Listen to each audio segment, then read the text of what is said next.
questions in English, 5 minutes on the clock, and a native speaking English teacher. Welcome to 5 Minute Friday.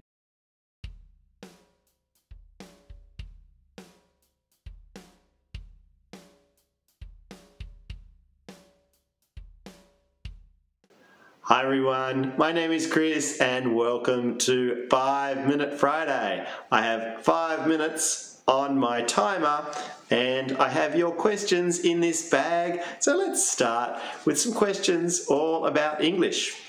Let's see, question number 1. Not really about English, it's more about me. Question number 1.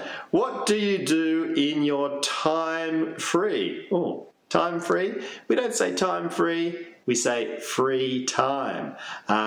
In my free time. I don't have a lot of it because I'm always teaching. I teach at a school, I teach adults, and of course I have this channel and my website. In my free time though, I like to spend time with my family, with my wife, with my children. I like to play music. I really like to play music actually. And I also like to try and go cycling. Cycling, it's my favourite sport. I try and go cycling when I can, but this year, I haven't got much at all. Not so far this year. But yeah, in my free time, spend time with the family and yeah, music and a little bit of sport. Okay, next question. When do we use there and when do we use over there? That's a good question. If I say something like my bag there or my bag over there, there is a difference in the distance. My bag there is in the proximity of me. It's near me. I could probably touch it. Okay? So somewhere near me. There is near me. Over there is further away. My bag over there, I can see it, but it's not within touching distance. It's not within proximity of me. Okay, so that's the difference. There, close to you, close to the speaker. Over there, further away. But yeah, interesting question. Thank you. Let's go to our next question. How do we use a quarter in telling the time? Yes, a quarter. The same way you do in French, a quarter, it's 15 minutes. But telling the time in English is a little bit different. In the first 30 minutes of the hour, we say past, past.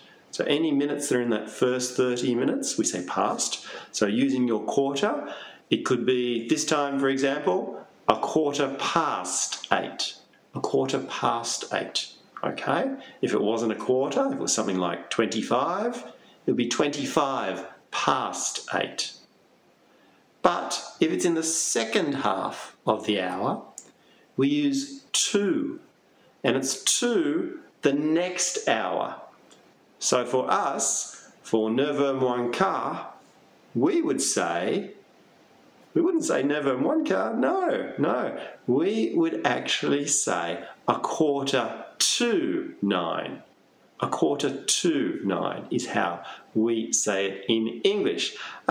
So yeah, I've done maybe 1, 2, I think at least 2 videos actually on telling the time. I'll try and find them on my channel and I'll put the link in the description of this video if you want to go and have a look at telling the time.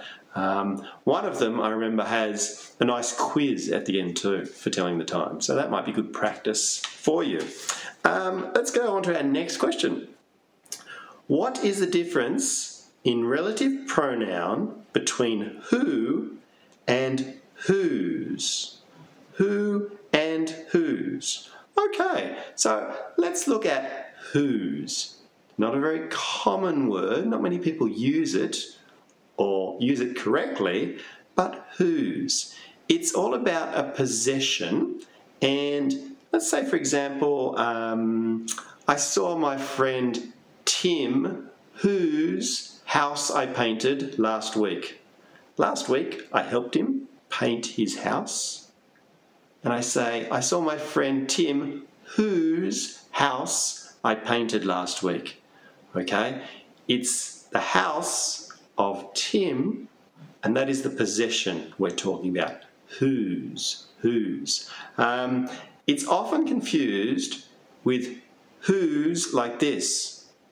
Who apostrophe S. Now, who apostrophe S can stand for two things in English. It could be who is, or it could be who has. Okay, they're both unfortunately pronounced exactly the same way. And, oops, there's my 5 minutes. I'll just stop that.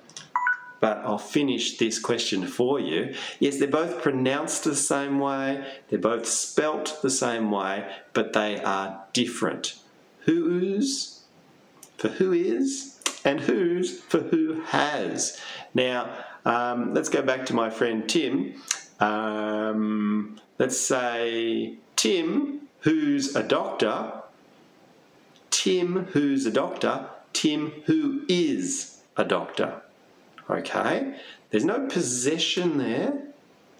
So I'm not using the W-H-O-S-E, whose.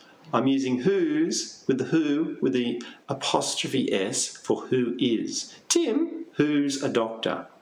Okay, this one, the whose, the who has, who's got the time?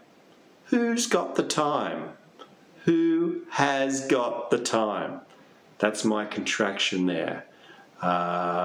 Who's got some money? I need some money, please. So that's the who has. Again, it's not a possession thing.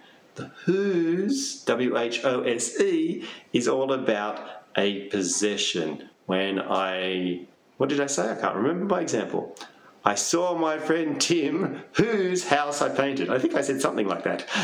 Whose house I painted last week. Yes, it's all about a possession. But it's a good question, and I can understand why you can sometimes get confused with those, especially with the whos and the whos with those apostrophes. It can be a little bit difficult. I might try and work on a video in the future for you on that particular topic, because that is something I could talk about for a long while, but unfortunately I can't today. We are out of time for 5 Minute Friday. Thank you those people that sent me a question for today's 5 Minute Friday. If you have questions for our next 5 Minute Friday in a fortnight, don't hesitate to leave them in the comments below. Thanks for watching, everyone, and I'll see you next time. Bye-bye.